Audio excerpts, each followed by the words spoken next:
నమస్తే, welcome to guide. అయితే ప్రస్తుతం మనం చూస్తే గ్లోబల్ యూనివర్సిటీలు ఎక్కువగా పెరిగిపోతున్నాయి. ఆల్రెడీ 15 నుంచి 16 గ్లోబల్ యూనివర్సిటీలు వచ్చేసాయి. అయితే ఈ గ్లోబల్ యూనివర్సిటీలు పెరగడం అనేది లాభమా నష్టమా? ఇలాంటి విషయాలు తెలియజేయడానికి మనతో పాటు కెరీర్ గైడ్ పివి లక్ష్మీప్రసాద్ గారు ఉన్నారు. వారితో మాట్లాడదాం. నమస్తే సార్. నమస్కారం సార్, ముందుగా అసలు ఈ గ్లోబల్ యూనివర్సిటీలు పెరగడం పైన మీ అభిప్రాయం ఏంటి?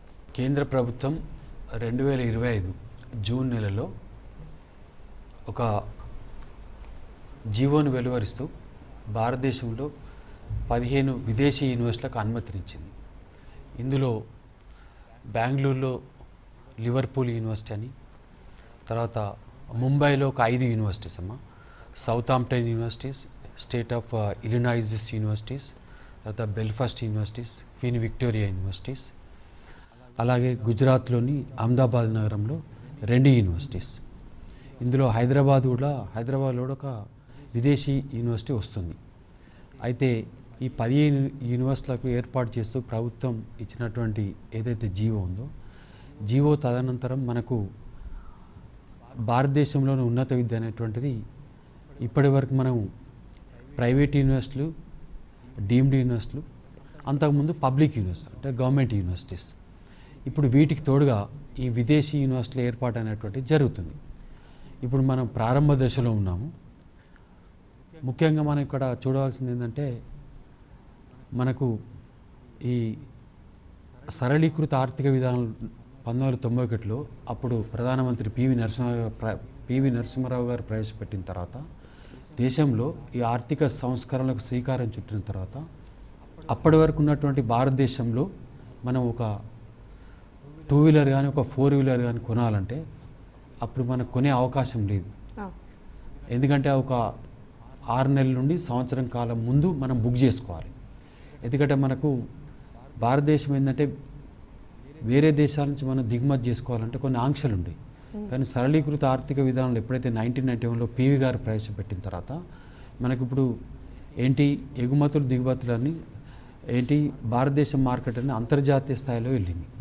మనకి ఇప్పుడు ఒక కారు కొనాలంటే మనం వెళ్ళి ఒక గంటలో తెచ్చుకోవచ్చు. కానీ 91 ముందు ఏంటంటే కనీసం ఒక 6 నెలల నుంచి ఒక సంవత్సరం పట్టేది.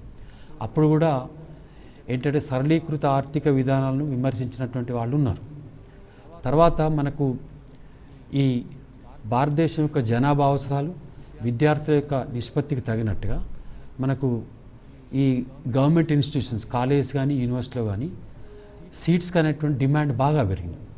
అప్పుడు ఉన్నటువంటి పరిస్థితుల్లో రాష్ట్ర ప్రభుత్వం అయినా కేంద్ర ప్రభుత్వం అయినా ప్రైవేట్ కాలేజీలను ఏర్పాటు చేయడం జరిగింది. ముందు ఈ ప్రైవేట్ కాలేజీలు నాకు బాగా గుర్తుండి 1994 ఇయర్లో ప్రైవేట్ రంగంలో డిగ్రీ కాలేజీలు, ప్రైవేట్ రంగంలో జూనియర్ కాలేజీలు ఏర్పాటు చేశారు.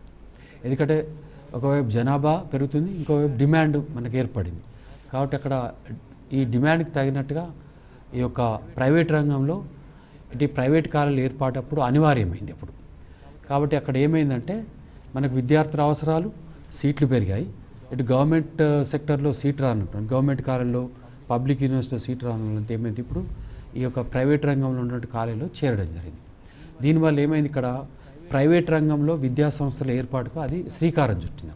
తర్వాత వచ్చిన పరిస్థితుల దృష్టి ఏమైందంటే ఈ ప్రపంచీకరణ నేపథ్యంలో మనకు ఈ విద్యార్థులు మన భారతదేశంలో నుండి విద్యార్థులు విదేశాలకు వెళ్ళి ఉన్నత విద్య అభ్యసిస్తున్నాం. అది మెడిసిన్ కావచ్చు, అగ్రికల్చర్ కావచ్చు, లేదా ఇంజనీరింగ్ కావచ్చు.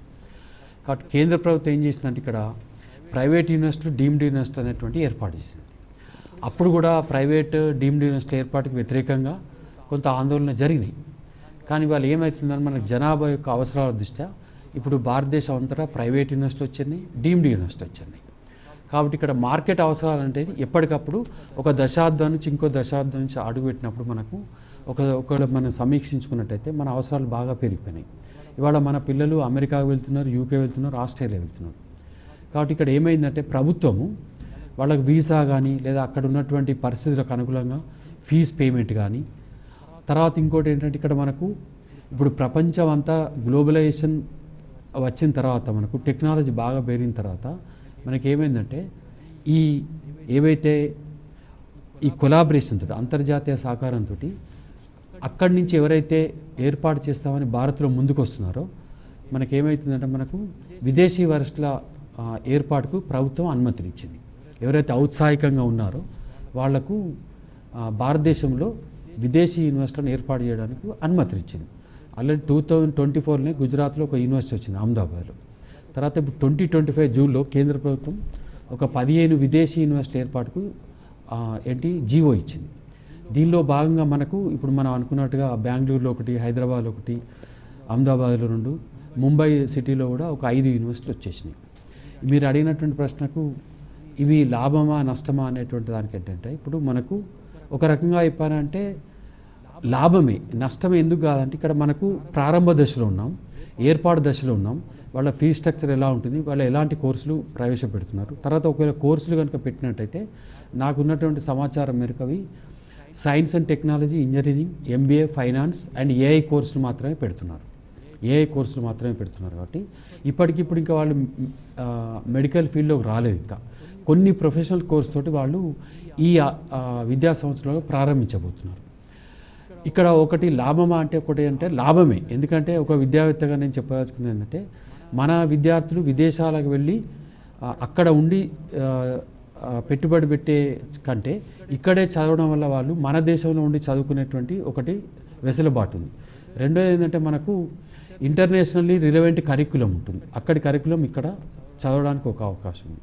తర్వాత వాళ్ళకి ఏమవుతుందంటే యాక్సెస్ టు గ్లోబల్ ఆపర్చునిటీస్, విదేశీ ఉద్యోగ అవకాశాల వైపు వాళ్ళు తర్వాత చేయడం కంటే ఇక్కడే వాళ్ళు ఆ యొక్క విద్యా బోధనలో భాగంగా వాళ్ళ యొక్క కరిక్యులం, తర్వాత వాళ్ళ ఏవైతే ఆపర్చునిటీస్ ఉన్నాయో ఇక్కడి నుంచే ఇప్పుడు వాళ్ళు నేర్చుకోవడానికి ఒక అవకాశం ఉంటుంది. తర్వాత ఇంకోటి ఏంటంటే, మనకు ఈ కల్చర్ అనేటువంటిది వాళ్ళ కల్చర్కి మనం వెళ్ళి అలవాటు పడే బదులు ఇక్కడ వాళ్ళ కల్చర్లో అక్కడి ఫ్యాకల్టీ ఇక్కడ బోధనలో ఉంటారు కాబట్టి వాళ్ళ కల్చర్కి అలవాటు పడిపోతుంటారు. ఇక్కడ ప్రపంచీకరణ వచ్చింది కాబట్టి ఉద్యోగ అవకాశాలు అంతటా ఉన్నాయి ఇప్పుడు. కాబట్టి భారతదేశంలో ఏర్పాటు చేయడం అనేటువంటిది నష్టం కంటే లాభమే ఎక్కువ ఇస్తుంది. కానీ ప్రారంభ దశలో ఉన్నాం మనం. ఇప్పటికిప్పుడు ఇలా ఉంటుందని చెప్పడానికి వీల్లేదు. ఎందుకంటే మనకు అవి కూడా వాళ్ళు మెట్రోపాలిటన్ సిటీలోనే పెడుతున్నారు. ఎందుకంటే విదేశీ యూనివర్సిటీ ఎప్పుడు కానీ ఈ విమాన సౌకర్యాలు అందుబాటులో ఉన్నటువంటి నగరాలను పెట్టారు. దీనికి ముందుగా మనకు ఒక 10 ఏళ్ల కిందనే సౌదీ అరేబియాలో, దుబాయ్లో పెట్టారు. అక్కడ విజయవంతంగా నడుస్తుంది. కానీ అక్కడ కొన్ని జియోగ్రాఫికల్ కండిషన్స్ ఏంటంటే, సౌదీ అరేబియా, దుబాయ్లో 65 డిగ్రీల టెంపరేచర్లో అమెరికన్స్ అంటే వాళ్ళు ఇక్కడ మన టెంపరేచర్స్ తట్టుకోలేక కొంతమంది వెళ్ళిపోయారు. మళ్ళీ వాళ్ళ స్థానాల్లో మన ఇండియన్స్ వెళ్ళి పనిచేస్తున్నారు. కాబట్టి ఇక్కడ ఇండియాలో ఏంటంటే మనకు ట్రాపికల్ కంట్రీ, సమ్మర్, వింటర్, తర్వాత ఈ రెయిన్ సీజన్ సమంగా ఉంటాయి కాబట్టి ఇక్కడ వాళ్ళు అడ్జస్ట్ అవుతారు. రెండోది అంటే కోర్స్ స్ట్రక్చరు, కోర్సెస్, తర్వాత ఫ్యాకల్టీ, తర్వాత వాళ్ళు ఎలా సెలెక్షన్ చేస్తారు, వాళ్ళ యొక్క టెస్టింగ్ అండ్ ఇవాల్యూషన్ విధానం ఎలా ఉంటుంది, ఇవి మనం చూడాల్సి ఉంటుంది. ఇవి మనం చూడకుండా ఒక ముగింపు రావడం ఇప్పుడే మంచిది కాదు. రెండోది ఏంటంటే ప్రారంభ దశలో ఉన్నాం. వాళ్ళ క్యాంపస్ ఎలా ఉంటుంది, వాళ్ళ కోర్సెస్ ఎలా ఉంటాయి, వాళ్ళ ఫ్యాకల్టీ సెలెక్షన్ ఎలా ఉంటుంది, వాళ్ళు ఇండియన్ స్టూడెంట్స్కు ఎలాగా మౌల్డ్ చేసుకొని వాళ్ళు బోధన చేస్తారు. ఇవి మనం కొద్దిగా వేచి చూడాల్సినటువంటి ఆ ఒక ట్రాన్సిషన్ పీరియడ్. ఇప్పటికిప్పుడు మనం ఇంకా ఇవాల్యూషన్ చేసే పరిస్థితి లేదు. కానీ ఇంటర్నేషనల్ స్టాండర్డ్స్లో వాళ్ళకు ఏంటంటే ఒక ప్లాట్ఫామ్ అయితే దొరుకుతుంది. సరే, ఇప్పుడు కొంత ఫీజు వెచ్చించినా కూడా నేను అనుకుంటాను ఒకవేళ అమెరికా వెళ్ళి, యూకే వెళ్ళి చదివినప్పుడు వాళ్ళకి ఎంతైతే ఖర్చు ఉందో ఆ ఖర్చు కంటే తక్కువనే ఉంటుందని అనుకుంటున్నాను. అంటే ప్రిలిమినరీ రిపోర్ట్స్, మనకు న్యూస్ పేపర్లో వచ్చినట్టు ఆర్టికల్స్ చదివి చెప్తున్నాను. ఒకవేళ ఫీ స్ట్రక్చర్ కూడా మన భారతదేశంలో ఏవైతే మన విద్యార్థులు ఇక్కడ పెట్టి చదువు దానికి సమానంగా ఉన్నట్టయితే మంచి అవకాశంగా తీసుకోవచ్చు. దాన్ని మనం నష్టంగా తీసుకోవాల్సినటువంటి అవసరం లేదు. ఇంకోటి ఏంటంటే, ఇప్పుడు మీరు అడిగినటువంటి లాభమా నష్టం అంటే, ఇప్పుడు మనం మీ చేతిలో ఉన్న మొబైల్ ఒక శాంసంగ్ కంపెనీ అనుకోండి, లేదా ఒక మోటరోలా మొబైల్ అనుకోండి, అమెరికన్ వాళ్ళు తయారు చేసింది, ఒక శాంసంగ్, ఒక నోకియా, లేదా ఒక హుండాయ్ కారు, ఇవన్నీ విదేశాల నుంచి మనం దిగుమతి చేసుకుంటున్నాం. ఒక హుండాయ్ కంపెనీ సౌత్ కొరియా వాళ్ళది, ఒక మోటరోలా అమెరికా కంపెనీ, ఒక నోకియా కానీ శాంసంగ్ జాపానీస్ కంపెనీ మనం యూజ్ చేస్తున్నాం. కాబట్టి మనం ఇప్పుడు ఎలాగైతే యూజ్ చేస్తున్నామో అలాగే విదేశీ యూనివర్సిటీలో వచ్చినప్పుడు మనం ప్రోత్సహించడమే మంచిది ప్రారంభ దశలో. ఎందుకంటే వాళ్ళ యొక్క స్టైల్ ఆఫ్ ఫంక్షనింగ్ ఇప్పటికిప్పుడే మనకు ముగింపు రావడానికి వీల్లేదు. ఇప్పుడు రాబోయే కాలంలో ఈ 2025-26లో ఇంకా ఎన్ని యూనివర్సిటీలు వచ్చే ఛాన్సెస్ ఉన్నాయి? మనకి ఇప్పుడైతే 2020లో కేంద్ర ప్రభుత్వం 15 విదేశీ యూనివర్సిటీల ఏర్పాటుకు అనుమతినిచ్చిందమ్మా. 2026లో మరికొన్ని యూనివర్సిటీలు వచ్చే అవకాశం ఉంది. అందులో హైదరాబాద్ నగరం కూడా ఉంది. అంటే నాకు అధికారికంగా ఇంకా వెలువడలే కానీ అనధికారికంగా ఇక్కడ ఆక్స్ఫర్డ్ యూనివర్సిటీ వాళ్ళు ఇక్కడ హైదరాబాద్లో క్యాంపస్ ఏర్పాటు చేయబోతున్నారు. అంటే దీనివల్ల ఏమవుతుందంటే ఇక్కడ ఒక లాభం ఏంటంటే మనకు విదేశీ యూనివర్సిటీలు రావడం వల్ల మన స్వదేశంలో యూనివర్సిటీ యొక్క పనితీరు పైన కొంత సవాలుగా ఉంటుంది ఇక్కడ. ఎందుకంటే ఇక్కడ రీసెర్చ్లో కానీ ఒక అకాడమిక్స్లో కానీ లెర్నింగ్ ఎన్వైర్న్మెంట్ పూర్తిగా మారబోతుంది. ఇక్కడ వాళ్ళకు అనుకూలంగా మన స్వదేశీ యూనివర్సిటీ వాళ్ళకు అయితే ఛాలెంజింగ్గా ఉంటూ పనిచేయాల్సి ఉంటుంది ఇక్కడ.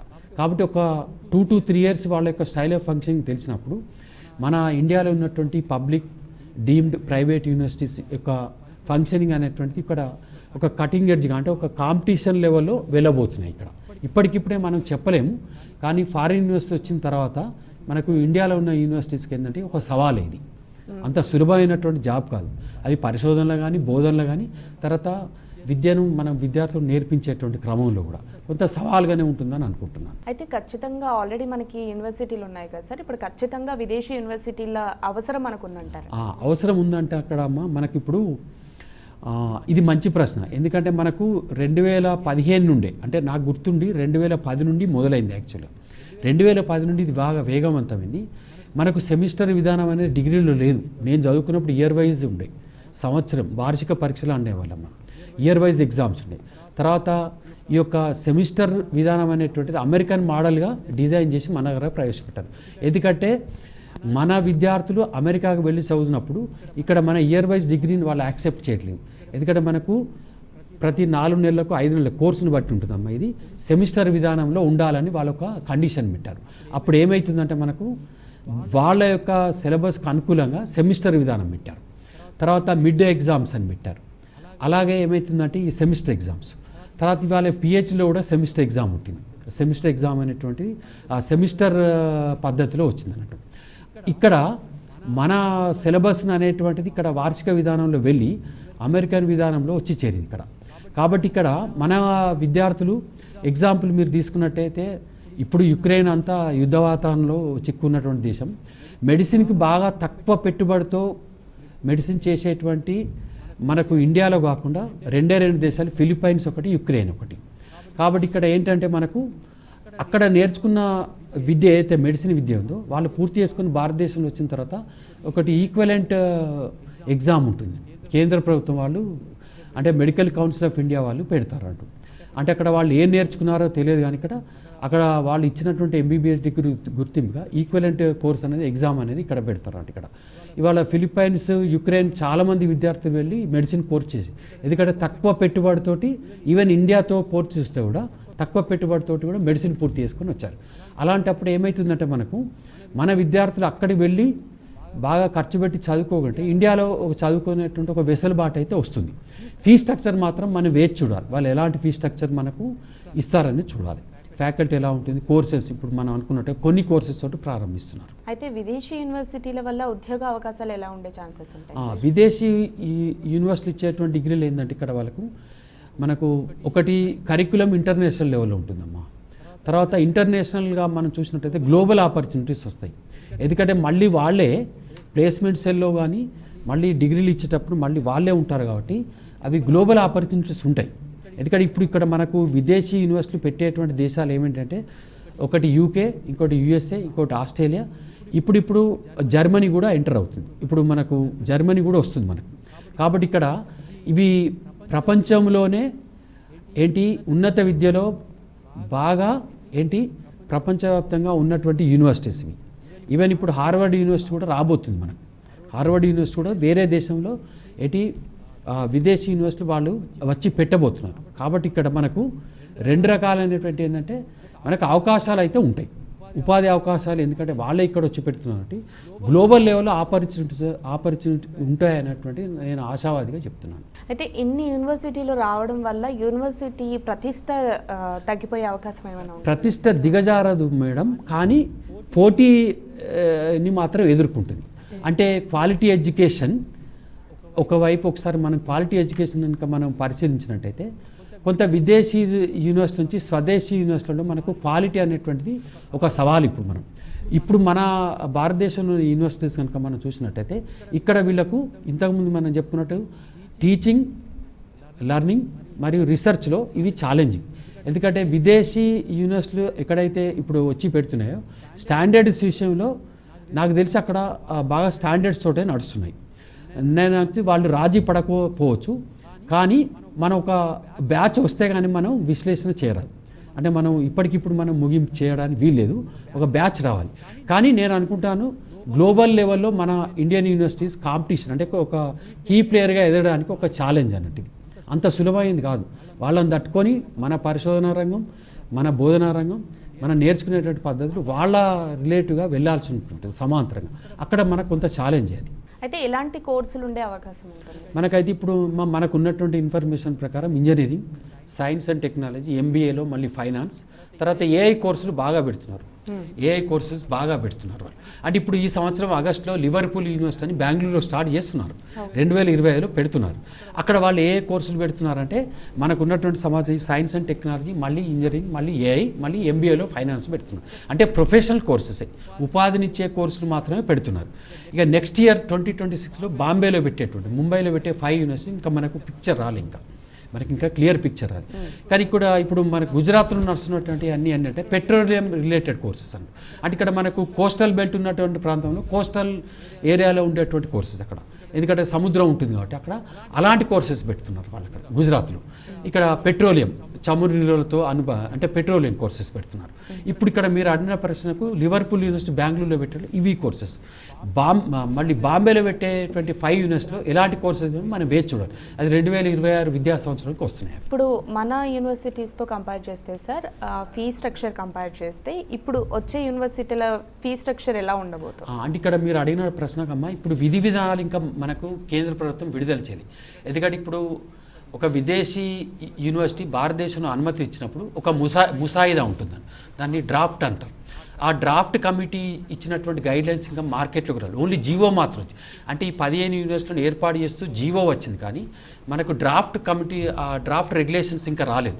డ్రాఫ్ట్ రెగ్యులేషన్స్కి వచ్చినప్పుడు మనకి ఏ కోర్సులు పెడుతున్నారు, ఫీ స్ట్రక్చర్ ఎలా ఉంది, ఒకవేళ ఫ్యాకల్టీ కనుక అపాయింట్మెంట్స్ అనేటువంటి ఒకవేళ 50-50% భారతీయులకు 50% ఇస్తారా, వాళ్ళే 100% ఫ్యాకల్టీని పెడతారా, ఇవి మనం వేచి చూడాల్సింది అన్నట్టు. ఇవి వేచి చూడాల్సిందన్నట్టు. అయితే ఇప్పుడు మనం చూస్తే ఎక్కడ చూసినా ఏఐ టెక్నాలజీనే వింటున్నాం. మీరు అన్నట్టు ఏఐ కోర్సెస్ కూడా వస్తాయని చెప్తున్నారు కదా, అంటే వాటి వల్ల ఎట్లాంటి లాభాలు ఉంటాయి? లాభాలు ఉంటాయంటే ఇప్పుడు మనము ఏఐ కోర్సు మనం ఇప్పుడు ఇండియన్ యూనివర్సిటీలో కూడా, ప్రైవేట్ యూనివర్సిటీ, డీమ్డ్ యూనివర్సిటీలో కూడా ఆఫర్ చేస్తున్నారు. కానీ ఇప్పుడు ఏఐ కోర్సెస్ అనేటువంటివి ఒకవేళ విదేశీ యూనివర్సిటీలో పెట్టబోతున్నాననే వార్త నేను చదివాను, కాబట్టి అది మంచిగానే ఉంటుంది అనుకుంటున్నాను. అంటే పిల్లలకు ఉపాధి అవకాశాలు కల్పించే కోర్సుగా కొంత ఫీ స్ట్రక్చర్ మనకు తెలియదు, అది ఒక్కటి క్లారిటీ రావాలి మనకు. కానీ కోర్సెస్ విషయంలో క్లారిటీ వచ్చింది, ఫ్యాకల్టీ ఎవరు బోధిస్తారనేది ఒకటి క్లారిటీ రావాలి, తర్వాత ఫీ స్ట్రక్చర్లో క్లారిటీ, అది వచ్చినప్పుడు మాత్రమే మనం కొంత విశ్లేషణ చేయగలుగుతాం. సరే, అయితే మనం చూస్తే లోకల్ యూనివర్సిటీలో కామన్గా ఎంట్రన్స్ టెస్ట్ ఉంటుంది కదా, అయితే గ్లోబల్ యూనివర్సిటీలో ఎలా ఉంటుంది? గ్లోబల్ యూనివర్సిటీ అమ్మ మనకి ఇంతకుముందు చెప్పినట్టు మనకు గైడ్లైన్స్ రావాల్సిందే. గైడ్లైన్స్ కోసం మనం వేచి చూడాల్సినటువంటి ఇంకా కొద్దిగా మనకు బెంగళూరులో పెట్టబోయే లివర్పూల్ ఒక ఆగస్టులో వస్తుంది. మనకు ఒక యూనివర్సిటీ కనుక నోటిఫికేషన్ చూసేంతవరకు మనకు తెలియదు ఎంట్రన్స్ ద్వారా ఉంటుందా అడ్మిషన్, లేదా వాళ్ళు నేరుగా మెరిట్ బేస్డ్ తీసుకుంటారు. కానీ యూఎస్ యూనివర్సిటీలో ఇప్పుడు ఉన్నటువంటి అడ్మిషన్ ప్రక్రియ ఏంటంటే వాళ్ళు అడ్మిషన్ బేస్డ్ అనేటువంటిది వాళ్ళు వచ్చినటువంటి సిజిపిఏని తీసుకుంటారు. వాళ్ళు సిజిపిఏ పిల్లవాని యొక్క సిజిపిఏని తీసుకొని అడ్మిషన్ ఇస్తున్నారు అక్కడ. కానీ ఇక్కడి నుంచి వెళ్ళేటువంటి విద్యార్థులు ఏంటంటే వాళ్ళు ఎన్ఆర్ఐ కోటాలో విదేశీ యూనివర్సిటీగా వెళ్తున్నారు. ఇక్కడ ఇప్పుడు వాళ్ళే వచ్చి ఇక్కడ పెడుతున్నారు కాబట్టి ఈ ఫీ స్ట్రక్చర్లో కొంత మనకు క్లారిటీ రావాలి. అడ్మిషన్ అనేటువంటిది ఎంట్రన్స్ ద్వారా తీసుకుంటారా, లేదా వాళ్ళు నేరుగా మెరిట్ బేస్డ్ ఇస్తారా అనేటువంటిది మనం కొంత చూడాలి మనకు. అంటే ఇప్పుడు యూకే నుంచి ఉన్నాయి, ఆస్ట్రేలియా నుంచి ఉన్నాయి, యుఎస్ నుంచి ఉన్నాయి, ఇప్పుడు జర్మనీ నుంచి ఉన్నాయి. వాళ్ళు ఏ పద్ధతిని పాటిస్తారని మనం వేచి చూడాలి మనకు. యుఎస్ యూనివర్సిటీ మాత్రం వాళ్ళు అంటే డైరెక్ట్ అడ్మిషన్ ఇచ్చేస్తారు వాళ్ళు డైరెక్ట్. యూకే వాళ్ళు ఎలా పెడతారో చూడాలి ఇక్కడ మనం. అలాగే ఆస్ట్రేలియా వాళ్ళ అడ్మిషన్ ప్రక్రియ ఎలా ఉంటుంది, త్రూ ఎంట్రన్స్ తీసుకుంటారా, త్రూ మెరిట్ బేస్ తీసుకుంటారా, అంటే ఇక్కడ కేంద్ర ప్రభుత్వం ఇచ్చేటువంటి గైడ్లైన్స్ ఎలా ఉంటాయి మనం చూడాలి. అయితే విదేశాల నుంచి వచ్చినప్పుడు సార్ మనం చూస్తే ఇక్కడ ఎంట్రన్స్ ఎగ్జామ్ రాసిన తర్వాతే క్వాలిఫై అవుతారు. అయితే గ్లోబల్ యూనివర్సిటీలు ఇక్కడ పెట్టినప్పుడు మళ్ళీ ఇక్కడ చదువుకున్న వాళ్ళు ఎంట్రన్స్ ఎగ్జామ్ రాయాల్సిన అవసరం ఉంటుంది. అంటే ఆ యొక్క యూనివర్సిటీ ప్రవేశపెట్టేటువంటి విధి విధానాలు మనం చూడాల్సి ఉంటుందమ్మా. అమెరికన్ యూనివర్సిటీలో ఎంట్రన్స్ విధానం లేదు, యూకే యూనివర్సిటీలో ఎంట్రన్స్ విధానం లేదు. కానీ కేంద్ర ప్రభుత్వం ఇచ్చే గైడ్లైన్స్ మార్గదర్శకాలకు అనుకూలంగా వాళ్ళు ఎంట్రన్స్ పెట్టి తీసుకుంటారా లేదా డైరెక్ట్ అడ్మిషన్ ఇస్తారా అనేటువంటి దానిలో ఇంకా క్లారిటీ రాలే. ఈ క్లారిటీ రావాలంటే మనకు ఆగస్టు నెలలో బెంగళూరులో లివర్పూల్ యూనివర్సిటీ ఆపరేషన్ వాళ్ళ యొక్క క్యాంపస్ యొక్క కార్యకలాపాలు మొదలవుతుంటాయి. అప్పుడు వస్తే కానీ మనకు తెలియదు, అది కొంత క్లారిటీ రావాలి. అది అంటే కేంద్ర ప్రభుత్వం ఇచ్చేటువంటి డ్రాఫ్ట్ గైడ్లైన్స్ ఇంకా మార్కెట్లోకి రాలే, మనం ఓన్లీ ఏర్పాటు చేస్తూ వచ్చినటువంటి గైడ్లైన్స్ మాత్రమే మనకు 1-2 నెలల్లో తెలిసిపోతాయి. సరే, అయితే ఇప్పుడు మనం విదేశాల్లో ఎగ్జాంపుల్గా తీసుకుంటే ఎంబీబీఎస్ చదువుకొని వచ్చిన వాళ్ళు ఇక్కడికి వచ్చాక మళ్ళీ ఐఎంఏ క్వాలిఫై అవ్వాల్సి ఉంటుంది. అయితే ఇక్కడే చదువుకున్న వాళ్ళు కూడా ఐఎంఏ క్వాలిఫై అవ్వాల్సి ఉంటుందా? ఇది మంచి ప్రశ్న మేడం అడిగారు. ఇప్పుడు రెగ్యులేటరీ బాడీస్ అని ఉన్నత విద్యలో మన భారతదేశంలో రెగ్యులేటరీ బాడీస్ ఒకటి మెడికల్ కౌన్సిల్ ఆఫ్ ఇండియా, ఒకటి యూజీసీ, ఒకటి ఏఐసిటి అని ఉంటుంది, ఒకటి ఎన్సిటి ఉంటుంది. ఒకవేళ టీచర్ ఎడ్యుకేషన్ అయితే ఎన్సిటి. ఇలాంటి రెగ్యులేటరీ బాడీస్ ఏం చేస్తాయంటే భారతదేశంలో ఉన్న ఉన్నత విద్యలన్నిటికీ స్వయం ప్రతిపత్తిని ఇస్తూ మళ్ళీ వాటి పరిధిలో ఉంచుకుంటారు.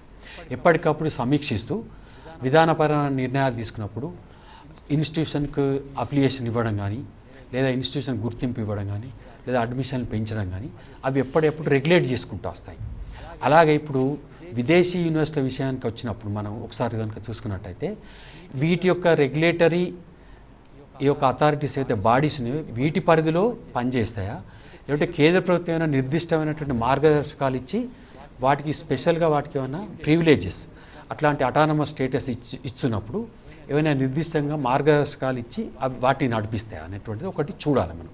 కానీ నాకు తెలిసిందంటే రెగ్యులేటరీ బాడీస్ ఏవైతే యూజీసీ, ఏఐసిటి, ఎన్సిటి తర్వాత మనకి ఏవైతే ఉన్నాయో వీటి యొక్క పరిధిలోనే ఉండి నడుస్తాయని అనుకోవాలి.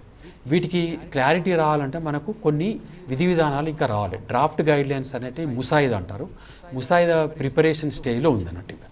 ఇంకోటి ఏంటంటే మనకు ఈ రెగ్యులేటర్ బాడీస్లో ఉన్నప్పుడు ఎక్కడైతే మన విద్యార్థులు విదేశాల్లో చదువుకొని వచ్చినప్పుడు దానికి ఈక్వలెంట్ డిగ్రీ ఎగ్జామ్ అనేది ఒకటి ఉంటుంది. కానీ ఇక్కడే వాళ్ళే వచ్చి ఆఫర్ చేస్తున్నారు కాబట్టి వాళ్ళు ఇక్కడ రాసుకోవాల్సినటువంటి అవసరం లేదని అనుకుంటున్నాను. ఒకవేళ దాని మీద మనకు క్లారిటీ రావంటే regulatories body, suppose medical college పెట్టారు అనుకోండి, మెడిసిన్ కోర్సు పెడితే మెడికల్ కౌన్సిల్ పెట్టాను, ఇంజనీరింగ్ అయితే ఏఐసిటి, ఒకవేళ ఎంబీఏ అవుతుంది అనుకోండి ఎంబీఏ పెట్టారు, ఏఐ అనుకుంటారు ఏఐ కోర్సెస్, ఇవన్నీ AICTE, UGC, MCI, medical council of India, ఈ ఎంసీఐ, ఈ మూడుటి యొక్క స్వయం ప్రతిపత్తి కింద నడుస్తాయా, లేదు కేంద్ర ప్రభుత్వం ప్రత్యేకంగా వాటికి ఏమైనా సడలింపులు ఇచ్చి ఇస్తాయా? మనకు డ్రాఫ్ట్ గైడ్లైన్స్ కొన్ని రావాల్సింది, ఆ ముసాయిదా వస్తే కానీ మనకు తెలియదు. కానీ నాకు తెలిసి అయితే ఇక్కడే వాళ్ళు విదేశీ యూనివర్సిటీ ఏర్పాటు చేసి కోర్సు నడుపుతున్నారు కాబట్టి అవసరం లేదని అనుకుంటున్నాను నేను. సరే, అయితే ఇక్కడ యూనివర్సిటీలో మనం చూసుకుంటే కనుక ఏవైనా కారణాలతో యూనివర్సిటీ మధ్యలో మూసివేయాల్సి వస్తే విద్యార్థుల్ని వేరే యూనివర్సిటీకి పంపించడం చేస్తారు. అయితే విదేశీ యూనివర్సిటీలో కూడా ఇలా అర్ధాంతరంగా యూనివర్సిటీ మూసేయాల్సి వస్తే ఆ విద్యార్థుల పరిస్థితి ఏంటి? ఇక్కడ ఇది కూడా మంచి ప్రశ్న మేడం. ఇక్కడ విద్యార్థుల భవిష్యత్తుకు సంబంధించింది కాబట్టి ఒకవేళ విద్యా సంస్థలు వాళ్ళు మూసేయాల్సినటువంటి సమయం వచ్చినప్పుడు వాళ్ళు విద్యార్థులను ఏం చేస్తారంటే ఆ కోర్సు పూర్తయ్యే వరకు వాళ్ళు నడిపిస్తారు. అంటే ఒక బ్యాచ్ పూర్తయ్యే వరకు వాళ్ళు మూసివేయడానికి వీల్లేదు ఎక్కడైనా. ఒకవేళ అర్ధాంతరంగా మూసేయాల్సిన పరిస్థితులు కనుక ఏర్పాటు చేస్తే వాళ్ళు ఏం చేస్తారంటే అదే యూనివర్సిటీ పేర వాళ్ళు డిగ్రీని ఇస్తారు. కానీ కొంత పక్కకు ఉన్నటువంటి ఇన్స్టిట్యూషన్లో వాళ్ళ దగ్గరలో యూనివర్సిటీలో అయితే వాళ్ళని షఫుల్ చేయడం కానీ షిఫ్ట్ చేయడం కానీ చేస్తారు. కానీ దీనికి సంబంధించినంత వరకు ఒక బ్యాచ్ పూర్తయ్యే వరకు అర్ధాంతరంగా మూసివేయడానికి లేదు. మనకు డ్రాఫ్ట్ గైడ్లైన్స్లో ఇవన్నిటితోటి వస్తున్నాయి. 1-2 నెలల్లో మనకు క్లారిటీ వస్తుంది. ఒకవేళ మూసేయాల్సినటువంటి పరిస్థితి వస్తే వాళ్ళు వాళ్ళ విద్యాసంస్థకి పిల్లలను బదిలాయిస్తారు, పిల్లలను ట్రాన్స్ఫర్ చేసి అక్కడ కొనసాగించి వాళ్ళు డిగ్రీ ఇస్తారు. అందులో పెద్ద సమస్య ఏం లేదు మనకు. ఒకవేళ బాగా పెట్టుబడి బాగా ఎక్కువ ఉన్నటువంటి మెడిసిన్ లాంటి కోర్సెస్ అలాంటి అర్ధాంతరంగా మూసివేయడం ఎక్కడ జరగలేదు. ఇలా మెడిసిన్ కానీ ఎంబీఏ కానీ ఇలా సైన్స్ అండ్ టెక్నాలజీ మూసేయాల్సి వస్తే పక్క ఇన్స్టిట్యూషన్కి వాళ్ళు హ్యాండ్ ఓవర్ చేస్తారు, అంటే పిల్లలను అక్కడ బదలాయిస్తారు అంతే. అది పెద్ద ప్రాబ్లం ఏం కాదు, ఇండియాలో కూడా జరుగుతుంది. అది అడ్మిషన్ లేని కాలేజీని మూసేయాల్సి వస్తే పక్క కాలేజీకి పిల్లలను ఆ స్టాఫ్ను పంపిస్తారు. అది ఎక్కడైనా క్రమంగా జరిగేది, అంటే రీడిప్లాయ్మెంట్ అంటారు. ఆ డిప్లాయ్మెంట్ పేరిట ఇంకో ఇన్స్టిట్యూషన్కి పంపిస్తారు. Thank you so much sir. Global యూనివర్సిటీకి సంబంధించి చాలా విలువైన సమాచారాన్ని మాకు అందించారు. Thank you madam. సో మరి చూసారు కదా, ఇది ఇవాల్టి గైడ్. మరో కార్యక్రమంతో మళ్ళీ కలుద్దాం. అంతవరకు సెలవు, నమస్తే.